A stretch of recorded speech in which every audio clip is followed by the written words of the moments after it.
السلام عليكم، مرحبا بكم. جيسبر كم تكونوا بخير. انا راني في نعمه والحمد لله. اليوم قبل ما نبداو لا فيديو كالعاده نصليو على خير خلق الله، اللهم صل على سيدنا محمد وعلى اله وصحبه اجمعين. كوكو الاحباب، واش راكم؟ جيسبر كم تكونوا بخير. اليوم جبت لكم ان نوفال فيديو اللي هي روتيني المسائي. مرة نجيب لكم الروتين اليوم كامل، مي اليوم جبت لكم روتين المسائي فقط.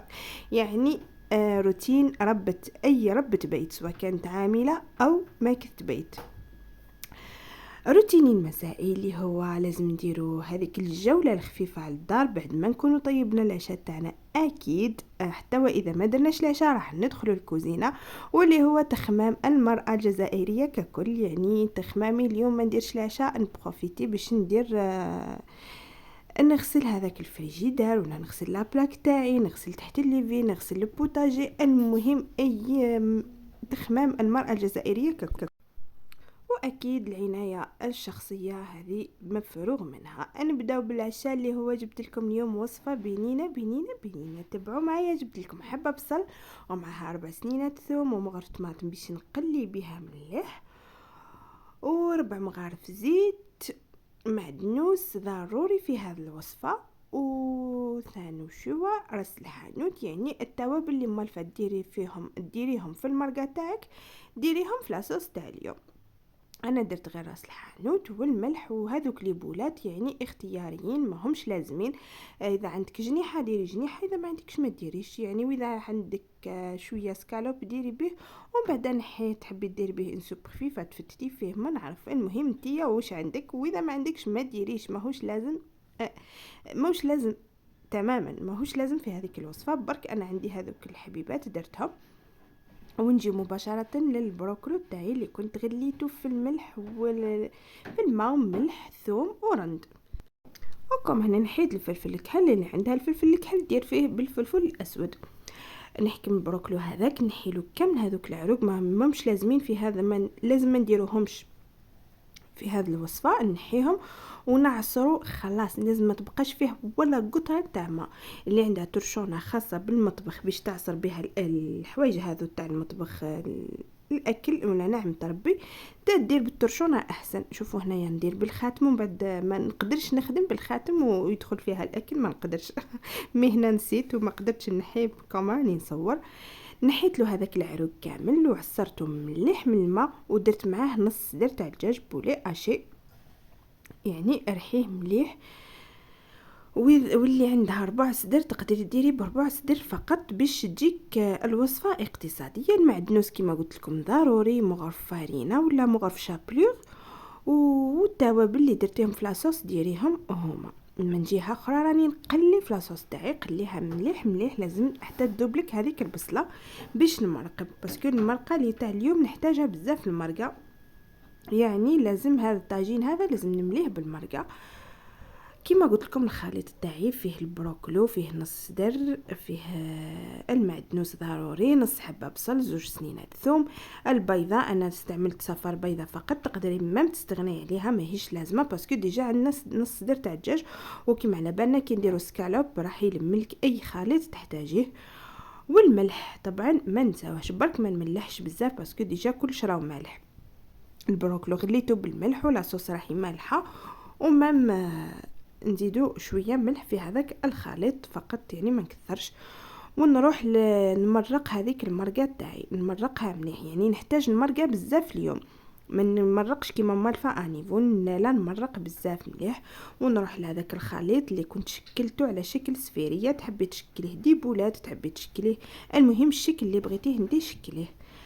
انا هنايا شكلته على شكل سفيريه، ونروح نقليه في شويه تاع زيت. هو مش راح يطيب لك اكيد، لانه الدجاج ما تقوليش سكالوب ما فيهش الروح يطيب لي، لا ما يطيبش باسكو ديجا راهو ماهوش طايب، ومش راح والدقيقه راح يتحمر لك على الجوانب فقط، ماهوش راح يطيب الداخل، راح يبقى لك ني. مع البصله هذيك والثوم يعني لازم تخلصوا منها بتاتا. انا غير نحمرهم على الجوانب.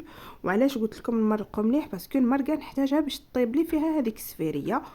وهذه السفيريه تاعي نكون نغمدها في شوي فارينه ولا شابليغ، مي من الاحسن في الفارينه المره هذه. نغمدها مليح على الجوانب ككل ونروح نقليها. يعني كما قلت لكم ماهيش راح تطيب، راح تتحمر فقط. ونلوحها مباشره في هذيك لاصوص. كي نلوحها في لاصوص هذيك نزيد نخليها تطيب واحد لمده ربع ساعة ل20 دقيقة. يعني نخليه الاسكالوب تاعك هذا كيطيب مليح خلاص. باسكو ديجا قلت لكم ماهوش طايب، راهو غير تحمر فقط. شوفوا هذا هو الطاجين تاعي. شهيتكم في الجنه. كما قلت لكم هذوك لي بولات تاع الفيوند هادشي ما ديروا لهمش اعتبار باسكو ماهمش لازمين.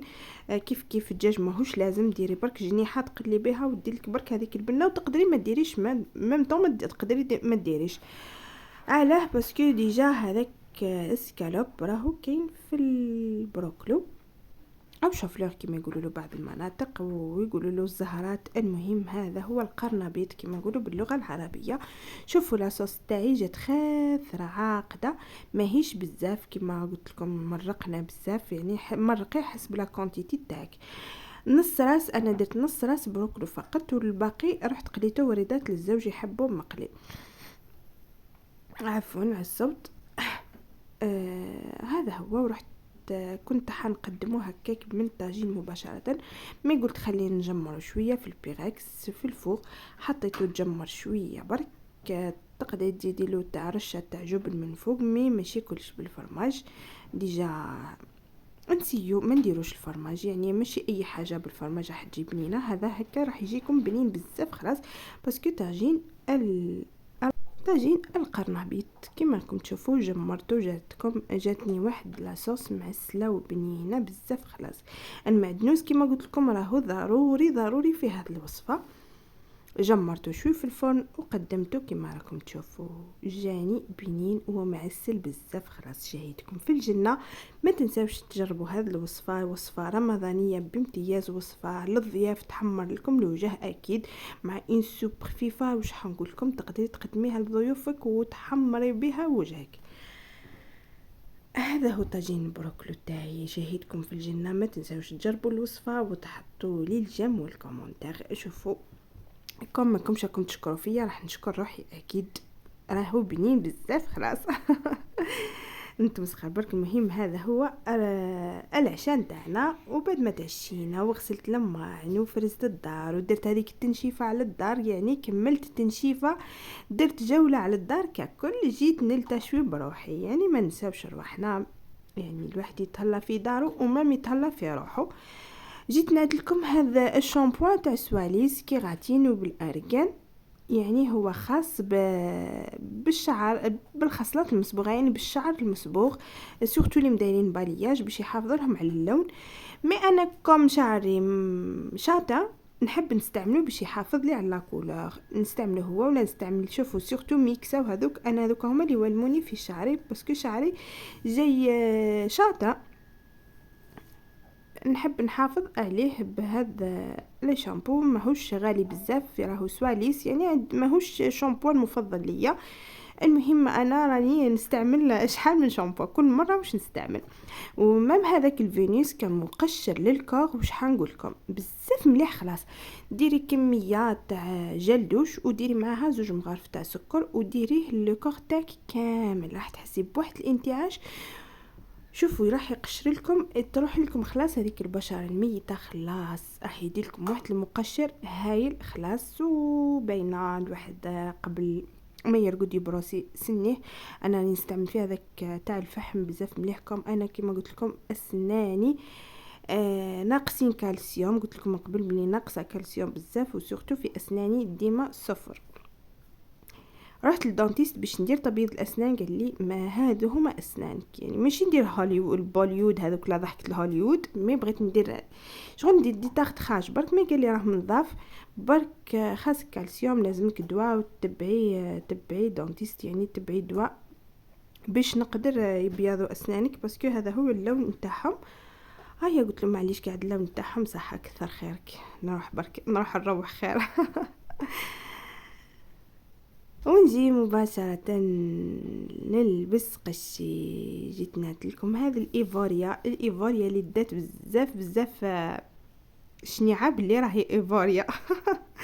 بزاف الناس يشكروا فيها بلي ايفوريا هايله وفيها وهكا وهكا وهكا، مي انا صراحه ما عجبتنيش، يعني ما فيها حتى ريحتها ديريها من تروح من ما هيش حاجه، مش كيف فيكتوريا، مش يعني هو صح منتوج محلي ومليح ومنا مي نو ما عجبتنيش صراحه. خلاص شوفوا لبست بيجامتي برعايه ستيتش اللي راهو داير حاله هذا العام. انا لبستو وشريتو صاي. المهم حتى انا جاتني العدوى تاع ستيتش. وجيت نعت لكم هذاك المشط راهو غير ب160، مي عنده 7 سنين ولا 8 سنين، وهو ماهوش تاع شعر انه يليسيلك شعرك، نو ما يليسيهش، ما يشيحو كيما انا شعر بنوتي شعرها خفيف يسشوره لها عادي. مي شعري انا غاثي شويه، مي هو راهو كوب غادي شويه مش راح يليسيه لي خلاص صراحه. كيما قلت لكم ايفوريا انا وين نديرها غير في لاكوات تاعي، يعني في بلاصتي في سريري في المخاد تاعي باش تبقى لي الريحه مليحه. يعني لا بغيم هذه بزاف مليحه برك للفراش ومش حاجه صراحه لوكور. يعني هذا رايي الشخصي، كل واحد ورايه. ما بقى غير نقول لكم سلام عليكم.